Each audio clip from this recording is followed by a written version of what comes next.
we've got universities that have put out language that they highly recommend their professors to not use.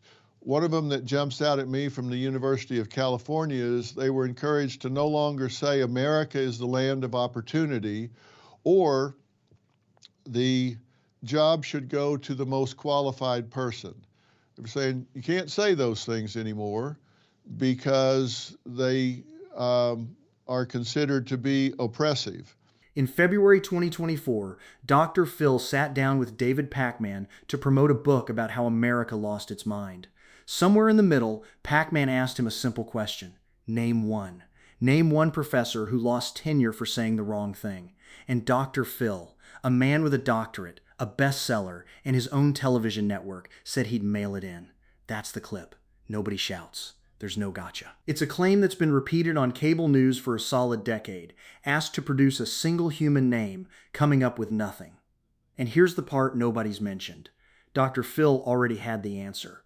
He had personally hosted the man who keeps the database, 16 months earlier, on his own show. If you want political commentary that checks the receipt before it runs the headline, even when the receipt cuts against people you agree with, subscribe.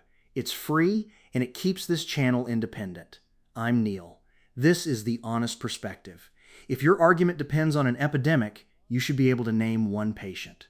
Let's get into it. When it comes to cancel culture, something you've also written and spoken about, what do you think is the prototypical or emblematic example of someone who was unfairly canceled over the last few years? Well, I think the idea of cancel culture is more than one person, and I'm not going to speak specifically about one person. What I'm going to say is you've got people that want their speech instead of free speech. Stop there, because the dodge is buried in something that sounds reasonable. Dr. Phil says cancel culture is more than one person, so he won't speak about one person. But look at what he was actually asked.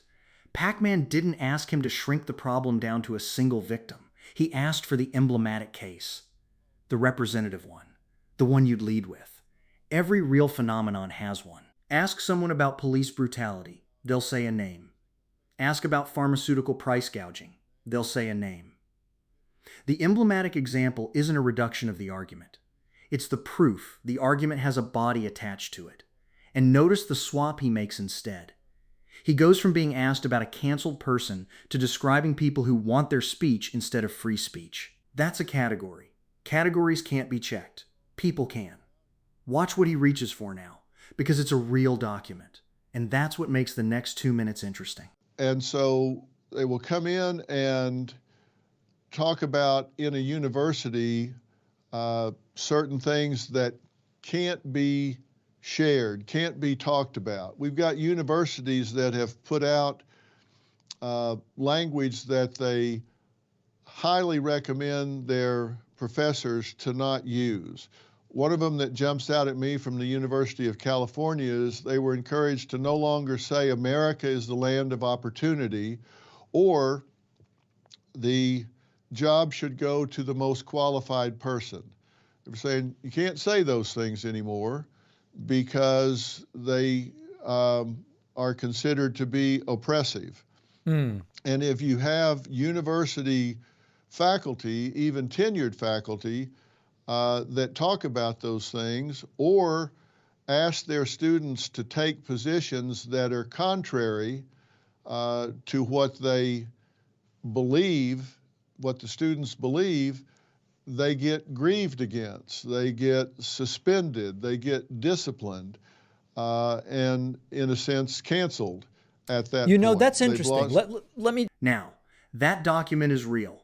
I checked it, and I'm going to say so plainly, because half of political YouTube would just skip this part. The University of California did circulate a training list flagging America is the land of opportunity, and the idea that the most qualified person should get the job as microaggressions filed under what the document itself called a myth of meritocracy. It went out through faculty leadership seminars across 9 of the 10 UC campuses. That happened. Anyone telling you it didn't is doing the exact thing they accuse the other side of doing. It happened in the 2014, 15 school year. Drive Phil is holding up a decade-old training handout. But the handout isn't the claim. Listen to the verbs move. It starts as language universities highly recommend faculty avoid. 10 seconds later, professors who cross it get suspended, they get disciplined, and in a sense, canceled. A recommendation became a punishment, and not one name appeared in between. Pakman caught it. And unlike most interviewers, he'd done the reading first. Weigh in on that a little bit, because that's very interesting. You know, in preparation for the interview, I looked at the academic setting, because a lot of times when we talk about cancellation, we talk about, oh, a comedian who said or did something, and then for a while they didn't have shows or something like that, you know, Louis C.K., for example, et cetera. I looked for the revocation of tenure for professors in a lot of these schools that you talk about or allude to. And really, it seems that when tenure is being stripped, it's for real wrongdoing. Plagiarism is uncovered, sexual harassment of students, etc. I really struggle to find evidence in a country of 330 million people of tenure being stripped just because of using the wrong language. Now, I'm not saying that there aren't wacky memos that go out, or I'm with you that this stuff exists anecdotally. But if we think about what is happening big picture, I actually struggle to really find examples of this as an epidemic. Tell me where I may be missing something. Well, I don't know what you mean by epidemic.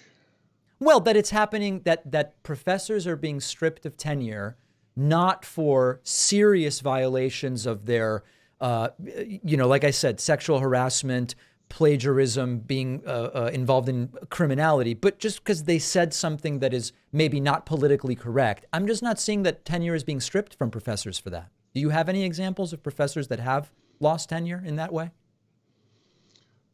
I do, and I'll provide it to you. How's that? I'll get you a list and send it to you.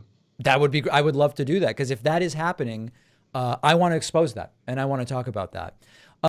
And don't forget that I said I was going to send you a list of Yes. professors that have had consequences, and I expect you to share that with your listeners when I do. We will include it in the YouTube description. You have my promise, sir. All right? And you have my promise, I'll send it to you. All right. Appreciate your time. Thank you so much. I'm glad we were able to make this work. So let's do the work he said he'd do. Because here's what I found, and it's stranger than anything in that clip.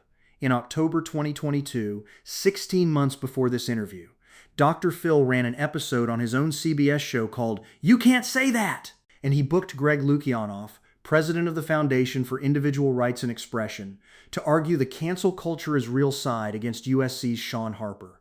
Lukianoff said, on that stage, in front of Dr. Phil, 2015 is when I started seeing tenured professors getting fired for what they said. He cited his organization's numbers. Hundreds of attempts. He had the file. FIRE runs the most comprehensive database of this exact phenomenon in the country. Dr. Phil had its president in his studio. 16 months later, asked for one name, he had to promise to go find some. That's not a man who got ambushed. That's a man who never opened the folder he was handed. Now, I'm going to do the thing most channels won't, which is tell you what's actually in that folder, including the parts that don't help me. FIRE's numbers are not zero. Between 2000 and 2022, they documented over 1,000 attempts to sanction scholars for speech, resulting in 225 terminations. 60 of them tenured professors, 44 of those since 2014. Their database has since passed 1,600 attempts and about 300 terminations. So if anyone tells you no tenured professor ever lost a job over words, they're wrong, and I won't pretend otherwise to win a point. But that was never Pakman's claim. Pakman said it isn't an epidemic. And look what FIRE's own data shows when you break it down by rank. Untenured scholars who got targeted were terminated about 39% of the time. Tenured scholars? 13%. Tenured faculty are the least likely group to actually lose the job, which means tenure is working. It is doing precisely what it was built in 1940 to do. The people getting destroyed are the adjuncts and the lecturers, contingent workers with no protection at all. That's a labor story. It is not a story about woke commissars purging distinguished professors, and it never was. And how rare is a real revocation? When Harvard stripped Francesca Gino's tenure in 2025 over data manipulation allegations, a Harvard spokesperson said it was the first time it had happened there in recent decades. For alleged research fraud, that's the bar. Pakman described that bar accurately, off the top of his head, and got told he didn't know what epidemic meant. Now here's where this stops being about 2024. Since that interview aired, America did get a wave of professors fired over words. It just didn't come from the direction Dr. Phil was pointing. After Charlie Kirk was killed at Utah Valley University, universities in conservative states started firing faculty over social media posts within days. Inside Higher Ed documented it. A professor at Cumberland University in Tennessee dismissed over a post. An associate professor of pediatrics at Emory terminated for calling Kirk a disgusting individual online. A tenured historian at Texas State fired publicly, effective immediately. No notice, no hearing. Over a spliced clip of a rhetorical question recorded by someone who'd infiltrated a conference call. Let me be clear, some of those posts were ugly. I'm not defending a word of them, and celebrating a man's murder is indefensible, whatever you thought of him. But that's what a principle is. It applies when you don't like the speaker. And these institutions have shown you they don't hold one. The University of Tennessee at Knoxville suspended an anthropology professor over her Kirk posts. 9 years earlier, a law professor at that same university publicly suggested drivers should plow into protesters blocking a road. The university criticized him, declined to sanction him, and called it an exercise of his First Amendment rights. Same school. 2 speech controversies. 1 suspension. And in this channel's lane, the pattern is sharper still. Muhlenberg College fired Maura Finkelstein, a tenured professor who is Jewish, over a pro-Palestinian repost. San Jose State fired Sang Hae Kill, tenured there since 2007, over her advocacy for Palestine. She and others believe she's the first full professor in this country fired over pro-Palestine speech. Her read on academia, once you try to advocate for justice in Palestine, you're basically killing your career. Those are the tenured professors actually losing their jobs for their words right now. If that list ever arrives, I'd bet real money those names aren't on it. And the quietest finding is the one that should make you angriest. A tenure researcher at Emory put it in numbers. More tenured faculty lost their jobs to budget cuts and program eliminations at just 13 universities over 5 years than were fired for cause at every university in the country over 20. The share of American faculty holding full-time tenured positions has fallen to roughly a quarter, down from nearly 40% in the late 80s, while contingent appointments exploded.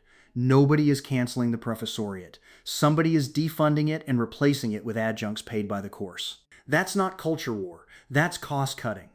And it's a far bigger story than a handout from 2015. It just doesn't sell books about America's soul. So, the list. Pakman promised it would go in the description. About 10 days later, a caller asked whether it ever showed up. It hadn't. He asked for a name, was promised a document, and got neither. And the book kept selling anyway. That's how this works. The claim travels. The evidence never has to. If you believe a claim big enough to sell a book is big enough to require one name. Subscribe to The Honest Perspective. I'm Neil. Name 1. It was never an unfair question.